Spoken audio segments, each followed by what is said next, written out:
Sunday Night Football in Paycor Stadium. This Sunday, the Bengals take on the Buffalo Bills for what looks to be one of the best games on the NFL schedule this week, and we are here to break it down. Welcome into a new episode of the Bengals Beat podcast. I'm your host, Kelsey Conway, here at the Enquirer studios with producer Phil Didion. We are going to talk all things about this Sunday Night Football matchup. There's so many intriguing matchups on every side of the football here. And the Bengals are coming off of a win that they felt like they really needed in terms of going on the road, beating a really good team. Joe Burrow showing his team and himself that he's fully back to 100% health. And on the defensive side of the ball, Lou Anarumo's unit shutting down one of the best offenses in the NFL. I think it just gave this Bengals team the exact boost of confidence they needed as they get ready for this second half stretch that really started against the 49ers. But what they're looking for right now as a unit is consistency. This team hasn't been able to string together wins in the way that they want to. But as we've seen in recent years, they have no problem doing it in the second half of the season. And that's what they'll try to do this year. The start wasn't what anyone hoped. And Joe Burrow's injury played a big role in that. But he's healthy now. This offense looked balanced for the first time this year. We haven't really seen them be able to effectively run the ball, and they had their best rushing performance against the 49ers, and that really helped the passing game go to another level, in addition to Joe Burrow just being insanely accurate against the 49ers. And as we know, he tends to heat up as the weather starts to get colder, and it will be chilly on Sunday here at Paycor Stadium. But that's typically when Burrow likes to play his best, is in that November, December, January time frame. And he'll get a chance to prove, okay, the Bengals, it wasn't just fluke performances here. They are a really good offense and defense when he is 100% healthy. And as I just mentioned, Burrow said it's about stacking wins. He said if the win against the 49ers doesn't mean anything if they go and lay an egg against the Bills on Sunday Night Football. So I believe the urgency will continue to be high inside the Bengals facility as they try and get 2 wins in a row. And if you can beat the 49ers and the Bills, you better believe that you'll be the team that no one wants to face if they are able to get into the playoffs, because the Bills and Niners are 2 of the best teams in the NFL. So let's talk a little bit about this Bills team. They're a different unit than they were when the Bengals last saw them and beat them in the divisional round of the playoffs in Buffalo. Their offense is playing a lot better,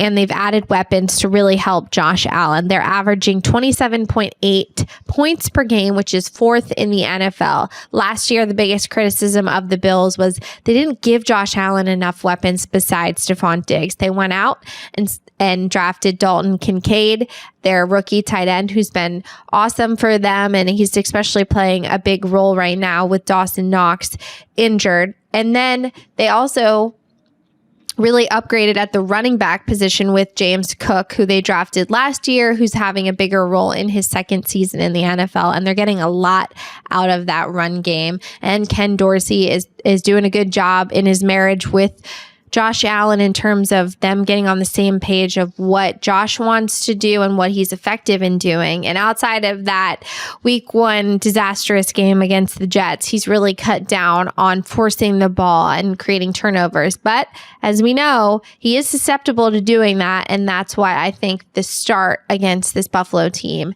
is really important, because the Bills are very similar to the Bengals, and they want to play with the lead and give Josh Allen the ability to do whatever he wants with the offense. And if you take away their ability to run the ball because you're down 2 scores, that could really help this Bengals defense. But at the end of the day, Buffalo's a good offense and they're going to score points. So I put the onus on the Bengals offense to have another consistently good game in terms of staying in front of the change. The Bengals really avoided 3rd and long situations against the 49ers, and whether it be on 1st and 2nd down, they were constantly getting 5 to 6 yards and really making it easy for Burrow to navigate in those short distances on 3rd down when they did have them. So how the Bengals operate on 1st and 2nd down is going to be critical. This Buffalo defense has been up and down this season. They lost one of their best players starters in Matt Milano, their star linebacker, and it's really hurt them in the last couple of weeks. You've seen it, but at the end of the day, it's still a pretty solid unit from front to back. They just made an addition of signing Rasul Douglas as they traded for him at the trade deadline. And he'll certainly probably play right away. They need help at the cornerback position. But from a defensive standpoint, Sean McDermott took over the play calling, and it's been a different unit with him. They're very good up front. Ed Oliver is having a really good season, and they rank number 3 in defense in points per game. So again, this is going to be a challenge for the Bengals offense, but they have the weapons to go up against this Buffalo defense, and you'd have to give the advantage to the Bengals offense right now because of the way they played against the 49ers. But it's about consistency with this Bengals offense, and that's what they're going to be looking to do. It should be a great game on Sunday at Paycor Stadium. And for more on what exactly the Bengals did well against the 49ers and what to expect against the Buffalo Bills, I am going to bring in our friend from the Messenger, Mike Renner, for his weekly conversation after he just broke down the film as he does each week. And we have a lot to talk about, so looking forward to chatting with Mike here. Well, there were a lot of people were wondering where our conversation was last week, and he's back, ladies and gentlemen. Mike Renner from the Messenger, our weekly guest who has provided us awesome analysis all season long. We had a week off. Our schedules didn't work out last week, and don't worry, we're back. And our conversation, honestly, is going to be better this week because we have a lot to talk about in the Bengals' big win over the 49ers, and then also what you could say is up there with, I know Chiefs and Dolphins is a big one this weekend, but Bengals and Bills is a good one too. I saw someone's tweet and I thought the way they worded it was really funny, that this weekend's NFL slate is like banger after banger. It's a good slate. It really is. We need it. Because you start at 9:30 with the game, the Chiefs, Dolphins, and then you go straight into Cowboys, Eagles. And then I'm sure there's another AFC game that I'm missing that's probably really good. And then you end your Sunday night with Bengals and Bills. Yeah, I mean, there really are. It's like one highlight, though, per slate. So it's like really after those games, there really aren't too many other ones. But I do think even like Thursday night football, I think this week is a good matchup with Will Levis, the rookie, going against Steelers. So like there's a lot, definitely be locked in over the course of Thursday through Monday here. Well, before we get into the Bengals and what they did against the 49ers, since you just brought him up and you are a main draft analyst, I'm curious to get your thoughts on Will Levis. Let's just go back to the draft with him. Did you think that he slipped into where he belonged, or did you feel like some teams maybe overthought it with him? And then do you feel like what you saw against him playing against the Falcons, he should move forward as the starter in Tennessee? So I was really high on him. I had him actually as quarterback 2 coming out. So I just thought the physical skill set, and I think you saw it obviously on display. Arms unbelievable, and just like how quickly he moves. I think that's the thing when you watch him, and especially on tape this past week, like he moves so quickly out of pressure. Like his movements in the pocket are like twitched up, and that's great for escaping pressure at the NFL level, great for making plays outside the pocket, all that sort of stuff. And then he obviously showed that on tape. So I was a big fan of him. I don't think he was overthought necessarily though by the NFL. I think it's just a numbers game at a position like that. And it was the same kind of the year prior where it's like, not everyone will draft one in the first round. There's some teams that really will. And the 3 of those teams took their guy. And so I don't think he was necessarily overthought because it was a hard evaluation coming out of Kentucky. He was overmatched just from a talent perspective. Pretty much every week he was going out there in the SEC. So it was hard to evaluate him. So I think what I saw though on Sunday was a guy that should at minimum be starting for them right now. Because the Tennessee Titans, you've already been sellers. You already traded away one of your best defenders. You know this isn't your year. Ryan Tannehill's in the contract year. He's not going to be your starter going forward. See what you got. See what you got. Worst happens. He really bottoms out, doesn't play well. But then But then you have a good idea that, hey, we're going to probably need a quarterback over the course of the next offseason or whatever.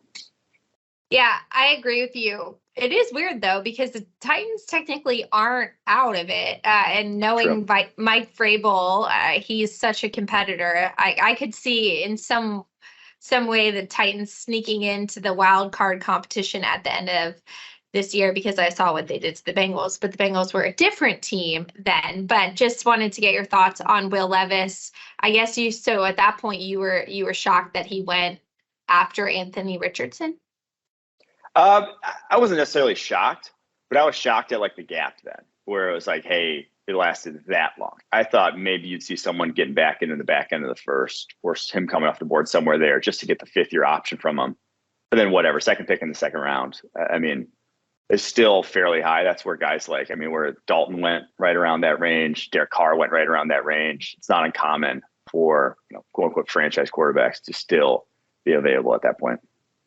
So we're going to have a lot to talk about. And I mean, obviously it won't pertain to the Bengals, but just when we're talking draft in the offseason, I mean, what teams do with Kirk Cousins, what teams do with Ryan Tannehill, like there's going to be a lot of questions and things to talk about as it pertains to quarterbacks. But that is not a question in Cincinnati. So that's what we're going to get to right now.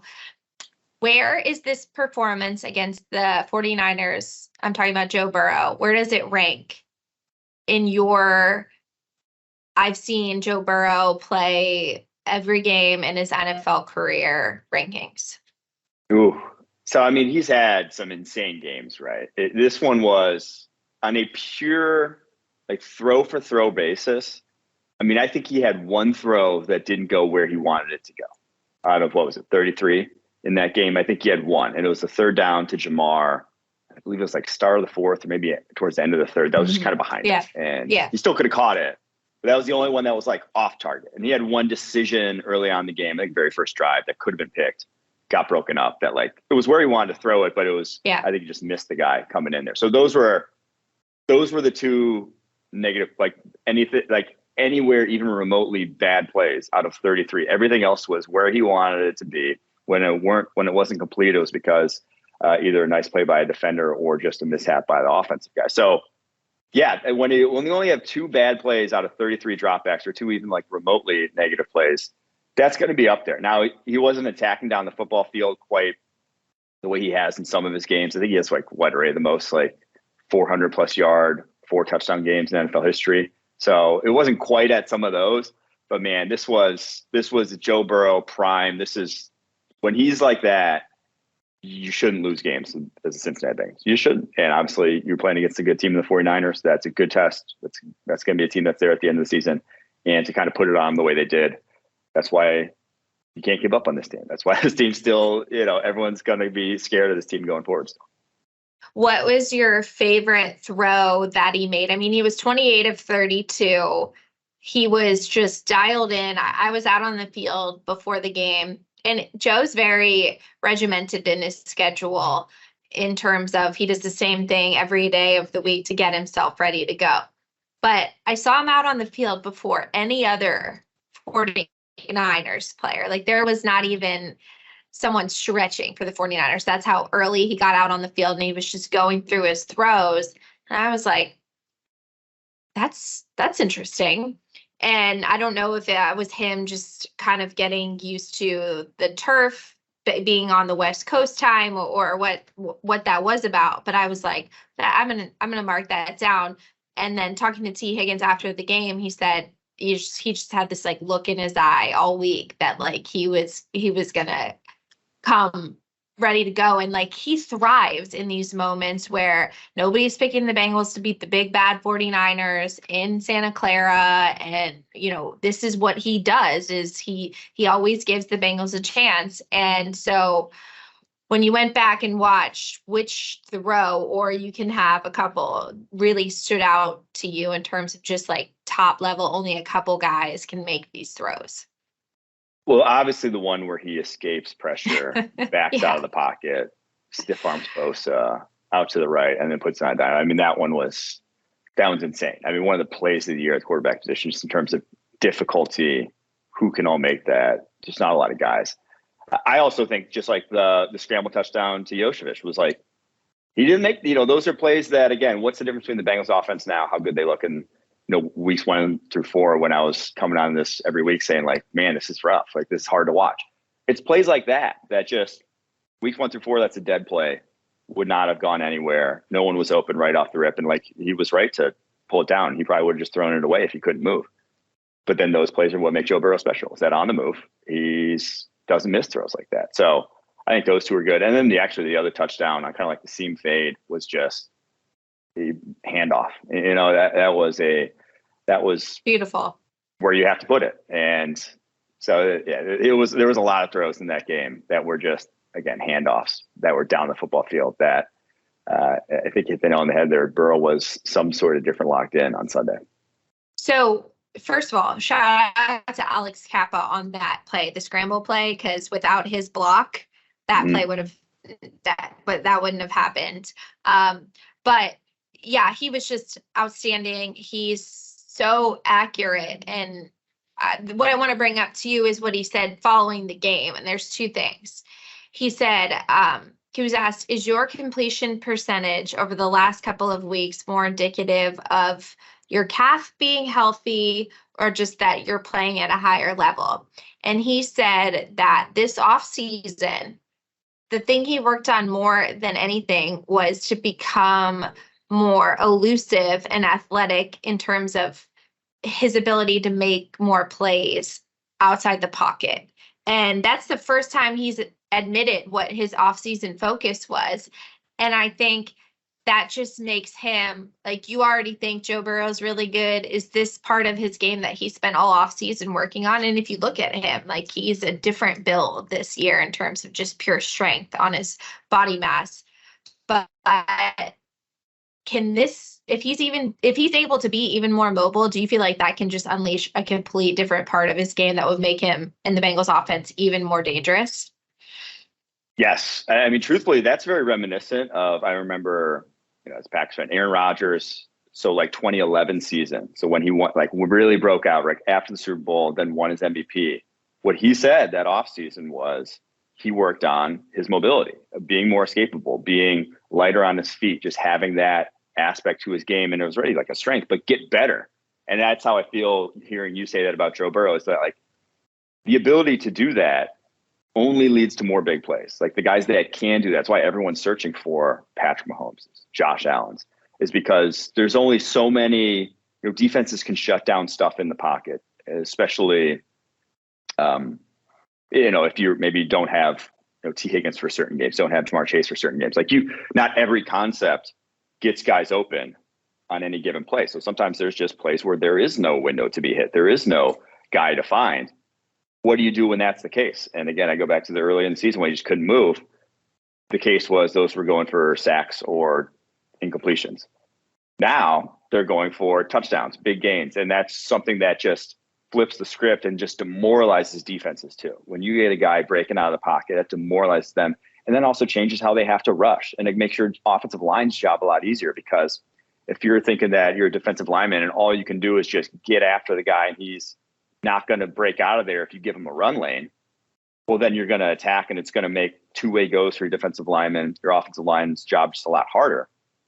Now, if they're really worried about that week in and week out, and given what he did to the 49ers, I'd be pretty worried about him breaking outside the pocket. Well, you're not going to let him break outside the pocket, but then you're also not going to rush as aggressively, and you're going to just try to collapse that pocket. And so that'll afford him more time to make your offensive line job easier. So there's a lot of pros that go along with that, yeah, it does behoove him to work on that. And man, he did look good. He did look better than even like before on some of those plays, just with how agile he is now. I think obviously you don't want injuries to happen in any sport to any player, but I think having been around this team as much as I am and around him, he is so focused on football. Like, he is not let me go out on the town, do things that could potentially take away from what I'm trying to build as a football player. Like, he's so laser focused 365 days of the year. So like when he says out loud that was something he worked really hard on, I'm sure he worked really hard on it. And for him to have not been able to to show, as he said, show that part of his game was really hard for him. So just from a mental standpoint, I'm sure it's also probably just reassuring, like, hey, I just spent 6 months in the off season doing all this extra strength and conditioning work, and now I see what it can do for me. You just have to think, for a competitor like him, that makes him think like, now I can, do a whole lot of other things. Well, and also there may be some like self-doubt in terms of, if that was his off-season focus, he may be thinking, maybe did I create this calf injury, right? Did I overdo it and then injure myself with that? Point. And so then there's maybe some self-doubt creeping in with, blaming yourself in that situation. So now back fully healthy, I think you're seeing that like he's playing a more confident brand of football too. So it's twofold, and it's honestly like this was, like you said, one of the better games he's ever played in his career. So if that keeps going forward, this Bengal team's scary. So 2 other things on the offensive side of the ball I wanted to ask you about. There was so much talk about under center and the Bengals' inability to go under center because of Joe's calf through the first 6 games. Brian Callahan said right before the bye, we're going to do more of it, but there's also I think people thought that going under center would just change everything. And what's lost on that is Joe's a quarterback who likes to be in the shotgun. Like he'll go under center, but 9 out of 10 times they're running that offense through shotgun. And they did do a number of plays from under center against the 49ers. So I wanted to get your thoughts on if you thought that played a big factor in their offensive production. And if so, where did you feel like it showed up the most? I don't think it's like a massive factor, but I do think that it is still something you need to show, right? Like there's a sort of a cat and mouse game that goes on in terms of like people, if you have this in your arsenal, teams have to prepare for it. So it's like it kind of just gives them another something to worry about. And I think you saw it with then their play action game off of it. I think they hit one big play in the under center play action game that, yeah, it's maybe not what you want to live on. And Joe Burrow obviously wants to live in shotgun, five guys out in a route. Let me decide where the ball is going to go and get it right. But those are easy wins when you are in the under center game that defenses then have to worry about. That also help you with obvious run situations where you have to run the football. Running under center gives better running sort of lanes for your running back, better sight lines. It's just easier to run the football under center. So it might be easier for Joe Burrow to pass from shotgun, but under center running is traditionally more effective than shotgun running. So you kind of have to square those two things to come to then what's the optimal, balance for your offense. And I think the balance isn't 100%, 0%. It's somewhere in probably maybe like 85, 15%, but then those 15% get really effective when you are running it at that. So it's not only, there just needs to be a little bit hint of it for defenses to have to respect it. And I think that's what you're seeing. And what you saw is the Bengals had their best rushing performance. Yes. So they were running concepts from under center, like some traps and stuff in that game and some jet sweeps under center that they just weren't running before, that then just have to keep defenses honest. Yeah, and as I just said, the Bengals had their best rushing performance of the year, so don't think that's a coincidence. So they need to be able to, rush for, close to 100 yards. I really think that would benefit them moving forward. But the last question I wanted to ask you about on the offensive side of the ball is about the offensive line.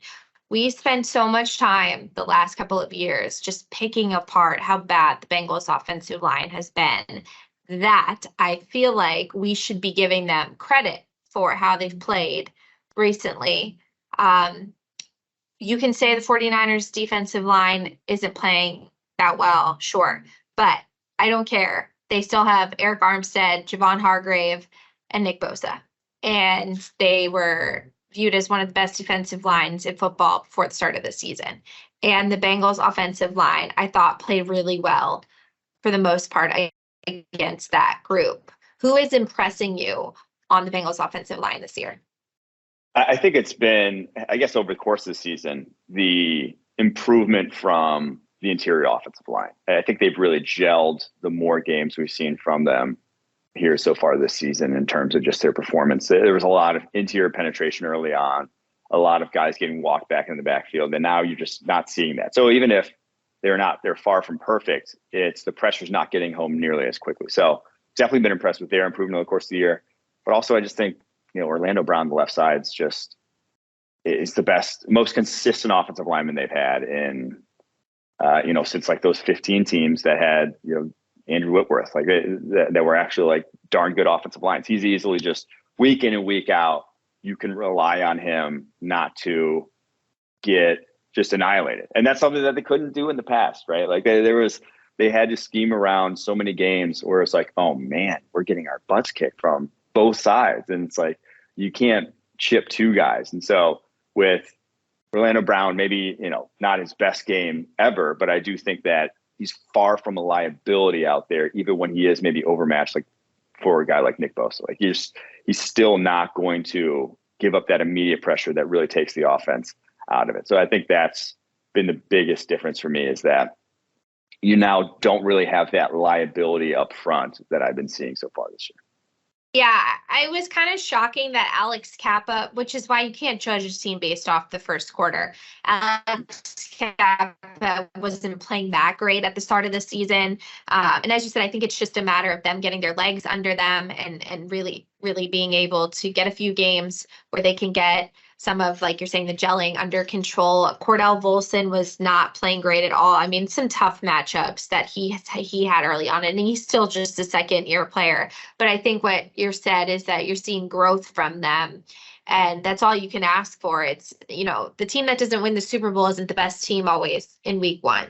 And that the fact that these guys are showing consistent growth from week to week is encouraging. And the fact that they don't really have a liability on the offensive line anymore. Sure, there's certain positions that they're more talented at, but as you just mentioned, there's not one side where you're like, or two sides. I mean, go back to the Super Bowl game against the Rams. It was like Von Miller and Aaron Donald, like those guys could just feast because there wasn't really one tackle that would make you shake in your boots about, maybe throwing that type of rush at them. So just wanted to bring that up because I do feel like they, for years, were just a punching bag for people for criticism. So I wanted to make sure we gave them some love here. But on the defensive side of the ball, I just wanted to get your thoughts on what you saw in terms of schematics from Lou Anarumo, who's been getting a lot of praise the last couple of days from the national media about, is he going to become a head coach after this year, etc. What did you feel like his game plan against the 49ers stumped San Francisco most with? I think it was he mixed in a lot of the drop 8 stuff that worked so well. It was like famous for beating the Chiefs a couple of years ago with that in the playoffs. But also, like, he didn't cue you in on how many guys he was bringing. They did allow 3 down fronts with 2, the outside guys, Hubbard and Hendrickson, up, hands up in the air. And he was dropping those guys into coverage a lot, bringing the other one. He was doing a lot with that front that I think took away a lot of the quick stuff that Brock Purdy wants to do, right? They want to throw a lot of quick slants over the middle of the field. And how he was rushing him in that game, you couldn't necessarily see who was going to come and then who was going to drop under, a quick slant route. And so I think that aspect of it I really liked. And then it also, what they were doing with their defensive linemen, the interior guys, was basically putting a real tight front, nose tackle, 2 guys head up over the guards or on the outside shoulders of the guards, basically saying that we weren't going to let you run up the middle of the field on this defense, and saying that any run would have to bounce outside, and then we trust our linebackers to come over the top. But then it doesn't make your linebackers play downhill against play action and take them out of, those play action windows that create them behind them. So the linebackers weren't having to necessarily get out of their cover spots. And then you obviously see that with Logan Wilson dropping deep. So you're able to drop deep under all those in-breaking routes that they had. And then obviously one results in a pick there later on in the game. So I think just the overall game plan was super cohesive in what they wanted to do, knowing that, hey, you're not going to completely stop this 49ers offense, but we're going to try to take away the things that they want to do best, because knowing that, making Brock Purdy kind of play left-handed or try to play a different game plan than he's used to, attack more outside the numbers, just not something that he's going to want to do. So I think it was just that's why you get the 2 game-changing picks that they had. And that's why, you hold an offense like that under 20 points. I think it was a fantastic game plan from him. Well, I think that he's been fantastic in terms of his game plans over the last couple of years. But I think there's something to be said at the fact that the Bengals have a very veteran group on defense, and you're as a coordinator, you feel confident in being able to throw different coverages in and out of the game when you know those type of guys can handle it. You can't do that with defense full of first and second year players. And that's where I feel like the veteran part of this defense is why, they might not be the best defense in the NFL in terms of points allowed per game. Right now, I believe that's Baltimore. And I feel like the Eagles are probably up there too. I haven't looked at the top 5 of the points allowed on defense yet today. But my point is the Bengals might not wow you in terms of jumping off the page of statistics, but they've got really smart players who understand what Lou wants to do. And I think that's why that defense works and why you put Lou up there as the coordinator who can best go toe to toe with the Chiefs, right? Yeah, I think so. He truly has just an understanding of opposing offenses, and it's not his scheme, right? He's going to try to put his players in a position where they are not in mismatches and try to take away what the opposing offense wants to do best. So I think it just very sounds principles wise. And then also hats off to Duke Tobin and company that they've built this defense to have as many guys who are as versatile as they are. And you have a very smart defense. So you have a lot of guys who aren't really out of position despite running a ton of stuff that, it's easy to be in position when you're running the same defense every single time. You can play fast. You know what you're supposed to do. You know how to react to anything. But when you're running as much different stuff as they do, you need guys who are capable of doing it. So it's a very symbiotic relationship with the front office and with Lou Anarumo, bringing in the players that can handle this stuff. And so it's obviously showing on the field now. Yeah, it just kind of feels like everything is coming together at the right time for the Bengals. They, on defense, had a couple new starters with Dax and Nick Scott that they needed to kind of work that out. Cam Taylor-Britt's still just an early second-year player. Then the offense, wasn't helping them. They were on the field all the time, and now the offense appears to be getting it together. So it seems like it's the right time for both sides to be getting it together. Well, before I let you go, I want to get some thoughts from you on this weekend's game. I know you watch the Bills a lot. I know you spend time watching every snap of Josh Allen, the Bills defense. Give me some of your overarching thoughts here on the matchup at Paycor Stadium. Yeah, their offense is tough, right? They got weapons now. And I think the additions of Dalton Kincaid and James Cook, the tight end Kincaid, first round of this year, James Cook, the second round running back last year, who looks up to speed now. They add a different element to this offense where it's not just, hey, if we shut down Stephon Diggs, we can beat this team. It's no, they can actually run the ball now and get explosive plays in that regard. And we can work the middle of the field with Dalton Kincaid. If you take away and double Stephon Diggs, he can win one-on-one too. So they present it's a headache. It's going to be a headache to try to stop this offense. But I think their defense has really kind of taken a step back. I know they traded for Azul Douglas, which is a huge addition for them because cornerback was a problem. But I think without Matt Milano at linebacker, these linebackers are a liability now. 2 young guys, a rookie in Dorian Williams and a second-year guy whose name's escaping me, the Baylor linebacker, whatever. I can't remember his name. But they're 2 really undersized guys, and I think you're going to be able to run at this linebacking core because they still want to play the kind of light boxes that they're known for and create that havoc up front. But I think that this offensive line, how much they've gelled of late, I think running the ball against light boxes, they're going to be effective with, and could be effective with. And then I also think you go back to that play action under center game that they started adding, that they were running effectively this past week, and you start attacking those linebackers over the middle of the field. So I think they obviously have matched up well over the Bills the past handful of years, and I think they still do. So if they play the game they played this past week, I would expect them to win the game. But that's obviously a big if considering Burrow was lights out. So let's close it this way. Your prediction and who needs to play for the Bengals, whether it be offense or defense, who needs to play really well? Like, who's going to be the X factor for the Bengals, whether it be their job on offense or defense in the game plan to help the Bengals win, if that's who you end up predicting to win this game? Let's see. I think it's going to be a little higher scoring. I'd say somewhere in the high 20s. I think something like a 27-31 range. I'd probably go Bengals at home Sunday night. Joe Burrow's going to show up, right? Like, if he doesn't, that'd be wild. He always does, right? So he's going to show up in a game like that. So I'm going to lean Bengals. Who has to play well? I think Sam Hubbard has to play well because he has one of the biggest mismatches on that defensive line going up against, I believe, Spencer Brown. I think is still starting at right tackle, even though he's a liability. Like, he's not good. So he needs to be a guy who's taking advantage of that matchup, but then also corralling Josh Allen, because that's one of the toughest things is Allen knows he's got, a kind of a liability at right tackle. So he'll be quick to break the pocket when pressure comes. Can you chase him down? Hubbard's big enough to tackle him, but is he athletic enough? So I think that's a guy who he needs to have himself a day to win this game. And again, I think that matchup definitely favors him. All right. That's a great pick. I'll be watching for that matchup specifically now because you said that.